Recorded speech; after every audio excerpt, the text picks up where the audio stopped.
Making it rain! Today it's all about dollar bills, y'all. I'm gonna be recreating an amazing over-the-top dessert from one of my favorite restaurants, Bart & G. All the desserts are amazing, and I'm gonna recreate their dollar bills, y'all dessert, which is completely over the top and perfect for anyone that's a little bit fancy.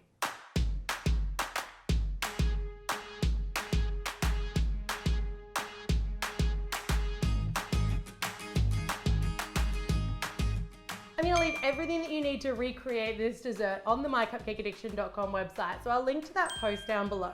First up, you want to make your outer shell for your gold bar.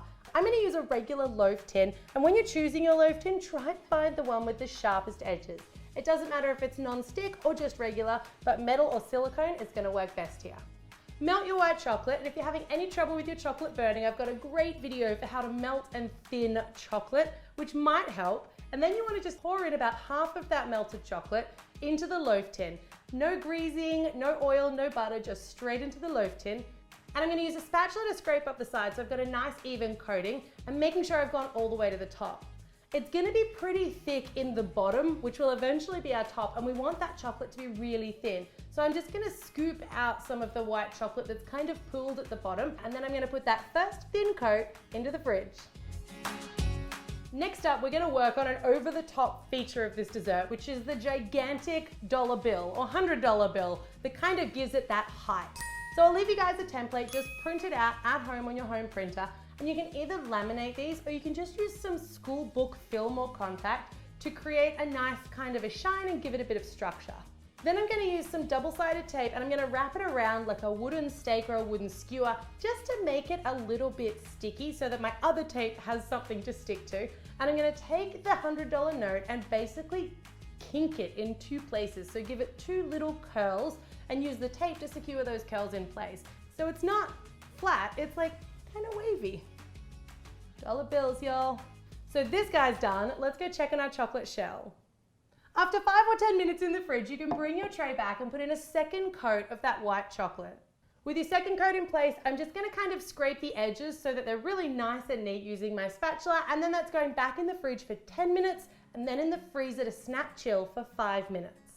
Snap freezing causes the chocolate to contract away from the outside edge of the tin and makes it much easier to remove, but because we've used a tin with such sharp edges, they look great for our gold, but they're a little harder to get the chocolate out of. So a great trick here is taking a hairdryer and just giving a quick, less than 5-second blast of heat to each of those corners to let that chocolate release a little bit, and your gold block or your white block should just pop out. Now that your gold bar has made it safely out of its container, before we make it gold, you're going to etch some lettering into it. This is a great spot to put someone's age, name, birth date, or a personal message, but I'm just going to put 999 and then find gold. I'm using a toothpick to etch in the very basic outline of where I want my lettering and how I want it to look. And then I'm going to flip that around, so I'm using the fat side of the bamboo skewer, and I'm going to use that to etch out my 999 and the word gold. When you want to get rid of any of those little chocolate curls, just give them a gentle blow or brush them with a fine brush, and you might need to re-etch a little bit if any of those chocolate curly bits fall back into your lettering to make it clean and clear. I'm going to take that now and I'm going to put it back into my clean, dry loaf tin, which is going to provide it with some additional support while we stuff it full of delicious s'mores-inspired goodies.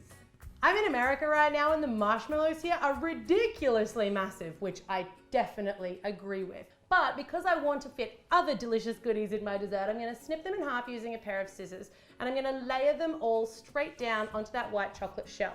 Put them sticky side down because that will actually hold them in place, and really jam them in there. You don't want any gaps in between. No personal space for these mellows. Once they're in place, I'm going to take a little chocolate ganache, which is basically a combination of either dark or milk chocolate and cream. It's delicious. I'm going to smear that all over the backs of the marshmallows, and then I'm going to take a piece of cake and layer it on top. That kind of acts like a glue that helps to stick everything together. For my cake, I had a sheet cake already baked that I was making some Nutella mini cakes with, so I decided to just cut a slice out of that. I took a piece of paper that served as a template just to get a rough guide and used that to cut around my basic rectangle shape, and my cake layer is only about 1 inch high. I'll leave a good recipe on the website for a small batch that you guys can bake in that loaf tin. It should be the perfect size. with the cake in place, and again, you want to smush it in so it's all nice and tightly compacted.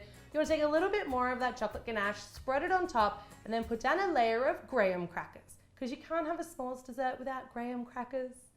Because I don't want my second layer of graham crackers to go soggy, I'm actually going to brush a bit more of that white chocolate over them, which will act like a seal and protect them from any moisture that comes out of the cake or from that ganache. A second delicious layer of graham crackers, and honestly, if you can fit more graham cracker cookies, you get in there. I would put as many layers as you can because it's going to be crunchy and delicious. I'm at the top of my loaf tin, so it's time to fill it in. I'm going to take my offset spatula and I'm just going to spread the remainder of my white chocolate, keeping aside about 1/4 cup to glue some of my elements onto the board.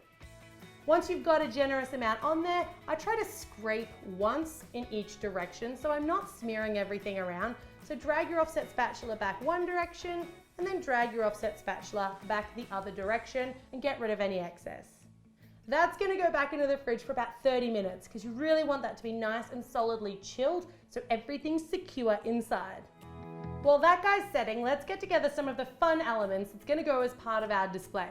So I have a little safe, and I'll leave a link to one of these for you guys down below. A great spot to put a birthday present, or, wait, thought I was locked out of my own safe.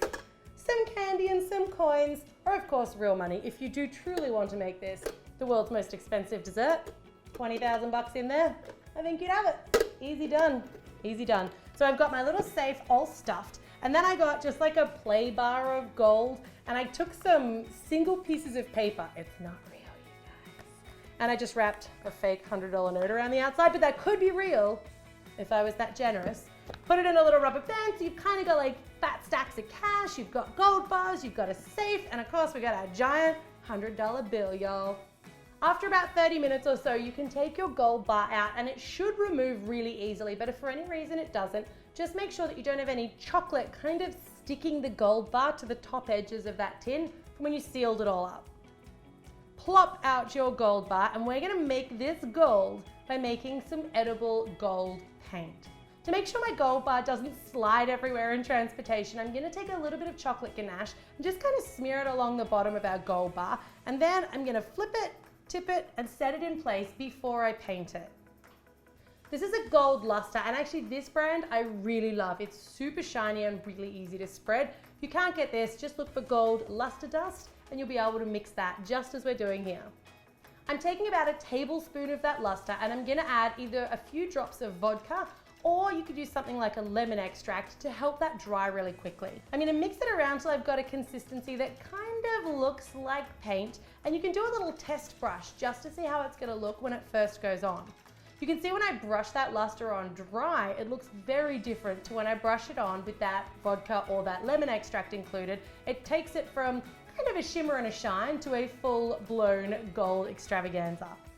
I'm using a pastry brush and I'm just gonna brush that all over my gold bar. The finer bristles you can get on the brush, the smoother your finish is going to be. Mine's actually a little thick.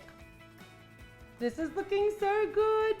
A tip at home, because you have to put this into place because we can't really touch it after we've put the gold on it, just try and be as careful as you can with it not getting gold luster on the board. Be very careful with painting around those bottom edges, or use a little tape to tape it off and then remove it when you're done. Our dessert is done, all of our elements of flair are ready, so now it's time to put the whole thing together. I've got that little set aside bit of white chocolate so that I can kind of secure everything in place. I mean, we could glue them or whatever because it's not really edible, but I just like using the chocolate because it's there.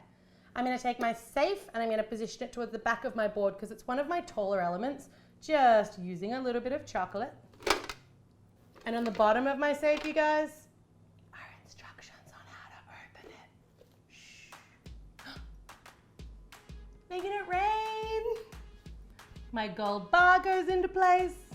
And then I'm going to use some tape to attach this just to the back of my safe so it kind of stands up tall and proud, very expensive looking. A couple of chocolate coins, finish it off, and we have made, I'm gonna say, the world's most expensive, inexpensive dessert. It really didn't cost us very much to make what's effectively a multi-million-dollar dessert deal right here in the MyCupcakeAddiction kitchen. When it comes to serving this, we need those marshmallows toasted. So you wanna remove any coins from the top of your dollar bills dessert, and then you wanna use a heat torch or a blow torch to just melt right through that top layer and lightly brown the marshmallows. This is how they serve it at Bart and G, so it comes out warm, delicious, and you get to watch the whole spectacle happen right in front of you.